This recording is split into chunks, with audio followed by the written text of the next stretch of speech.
पाए हमारी दावत को चार चांद लगा देते हैं। ख़ास तौर पे बकरीद पे तो पाए दावतों में लाजमी बनते हैं। तो आज मैं आपको पाए की ऐसी रेसिपी दूंगी कि आपको फज्जे के पाए खाने के लिए लाहौर नहीं जाना पड़ेगा। वेलकम करती हूँ आपको अपने किचन में। अगर चैनल पे नए हो तो सब्सक्राइब कर लें ताकि मेरी हर आने वाली वीडियो आप तक पहुँच सके। तो बीफ के पाए पकाने के लिए मैंने बीफ का पाया लिया है 1 अदद बड़े साइज का। इसको मैंने 1 टीस्पून नमक डाल के 1 मिनट के लिए बॉईल किया और इसका पानी फेंक दिया। इससे ये फायदा होता है कि हमारे पायों की सारी स्मेल खत्म हो जाती है और खाने में इसका फ्लेवर बहुत ज़बरदस्त आता है। उसके बाद कि मैंने 1 पाव गोश्त लिया है। एक तो इससे पायों का फ्लेवर बहुत ज़्यादा हो जाएगा और दूसरा कुछ लोग पाए की बोटी नहीं खाते तो वो ये गोश्त की बोटी ले लेंगे। और यखनी के लिए मैंने लहसुन, प्याज, हरी मिर्च, तेज़पात, दालचीनी, बड़ी इलायची और अदरक ये डाल के और 1 टेबलस्पून नमक डाल के उस वक्त तक पकाऊंगी जब तक हमारी यखनी अच्छी तरह पक जाए और पाए भी गल जाए। ये मैंने तमाम मसाले, पाए और गोश्त सब चीज़ें एक साथ डाल के इसको 2 से ढाई घंटे के लिए पकने के लिए रख दिया।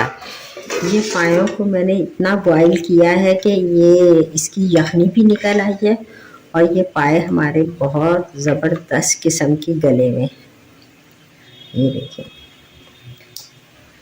तो ये यखनी को मैंने फ़िल्टर करके इसमें से वो तमाम प्याज, लहसुन और कुछ खड़े गरम मसाले निकाल लिए। अब पाए और यखनी है इसको मैं मसाले में डालूंगी। ये 1 टेबलस्पून के बराबर आटा है, इसमें मैं थोड़ा सा पानी डालूंगी और इसको हम पायों में शामिल करेंगे इसके शोरबे को थिक करने के लिए। ठीक है, हमने प्याज टमाटर बहुत ज़्यादा नहीं डाला तो इसलिए इससे इसका फ्लेवर भी ज़बरदस्त होगा और हमारा शोरबा भी। ये पायों की ग्रेवी के लिए मैं 2 अदद मीडियम साइज़ के प्याज को स्लाइस में काट के तो हल्का सा ऑयल में फ्राई करूँगी। ये हल्का सा प्याज जब फ्राई हो जाएगा ना, इसको हमने कलर नहीं देना, बस हल्का सा फ्राई करना है। और उसके बाद इसमें मैं आधी गुट्ठी लहसुन की साबुत फ्रेश, 2-3 टुकड़े अदरक के और 2 टमाटर वो मैंने काट के शामिल कर दिए। इसको भी हम ऑयल में थोड़ा सा फ्राई करेंगे। अब साथ ही में 1 टीस्पून लाल मिर्च का पाउडर, हाफ टीस्पून हल्दी और 1 टीस्पून नमक। बाकी नमक मिर्च आप अपने टेस्ट के मुताबिक डालें। ये हल्का सा पानी डाल के फिर हम ये मसाले को ज़रा भून लेंगे ताकि हमारा नमक मिर्च जले नहीं।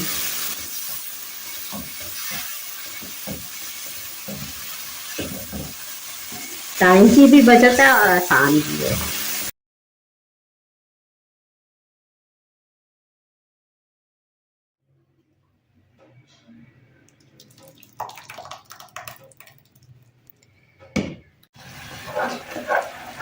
अब ये मसाला पीस के मैंने इसमें डाल दिया था, इसको मैं अच्छी तरह भूनूंगी ताकि इसकी सारी स्मेल तो खैर ख़त्म हो ही चुकी होगी, लेकिन मज़ीद ज़रा सा ये पक जाए और ऑयल अलग हो जाए।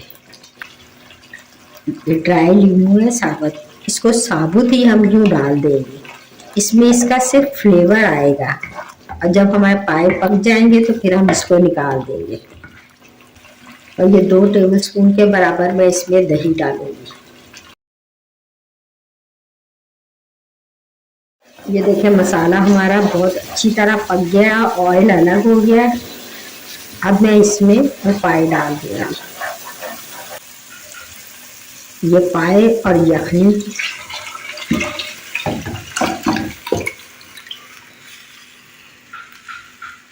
और साथ ही ये मैं थोड़ा सा लिक्विड डाल दूँगी। अब इसको अच्छी तरह मिक्स करेंगे और फिर इसका नमक चख लेंगे। अगर नमक हमें कम लगेगा तो थोड़ा सा डाल देंगे और कवर करके इसको पकने के लिए छोड़ देंगे। अब ये पायों को पकते हुए तकरीबन आधा घंटा हो गया है। अब इसको मैं चेक करूँगी।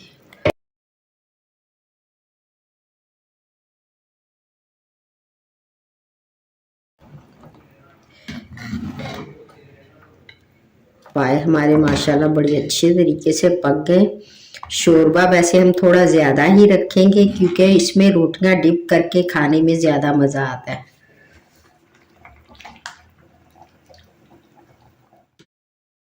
अब पायों को हम सर्व करेंगे और मैंने थोड़ा सा ऑयल निकाल लिया था जो मैंने ऊपर डोंगे के डाल दिया है। अब अदरक, हरी मिर्चें, गरम मसाला और काली मिर्च इसके ऊपर छिड़क देंगे। तो हमारे ज़बरदस्त टेस्टी और जूसी पाए रेडी हैं और उम्मीद है कि आपको ये रेसिपी पसंद आई होगी।